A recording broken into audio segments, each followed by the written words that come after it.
Mana 20 ming qizim. Men bozorga ketyapman. Lepit orqamdan dum bo'lma, qama? Kelishdik. G'ami bilan band. Iye? Gazini bo'lsin, ketdik. Bu yerda nima qilyapsan? Menga dum bo'lmasliging uchun 20 ming beraman-ku. Kechiring dadajon. Undan oldin ayolsiga qo'sqilab bo'lib yurishim uchun 100 ming so'm berib qo'ydi. Pora qo'rshi. Hayda tirikchilikda dadajon, haydang. Rash qilish bo'yicha xotinni filialchasi kuni bilan qonimda chekanda endi.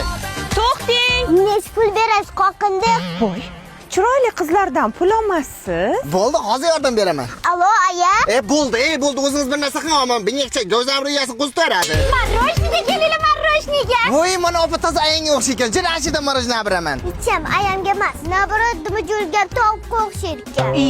Voy, mana opadan oling bo'lmasa. Yo'qmadi. Ko'zi o'lgan qo'yni ko'ziga o'xshaydi ekan. Men ko'zidan emas, kartochkasidan oling deyapman. Qizim yechimasa, mana shu opadan piyoz olib keting. Voy keling, sizga piyoz tikil jonimni berib yuboraman. Piyozingiz o'xshaydi semizotga, o'zingiz o'xshaysiz begemotga. Voy o'lmasam. Bu chaqmaqcha bitib rash qilishni endi faqat uy bekasi o'tiraman shekilli. Ertadan birov bilan gaplashyaptimi? Vo, Iskandar Bildiz xonadonlarni onlayn sotuvini yo'lga qo'yibdi. Endi dunyoni istalgan joydan turib xonadon xarid qilish mumkin.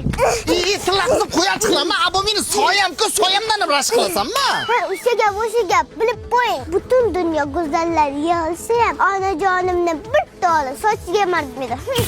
Xotin rashki kuldir ekan, qizdir rashki o'ldir ekanda.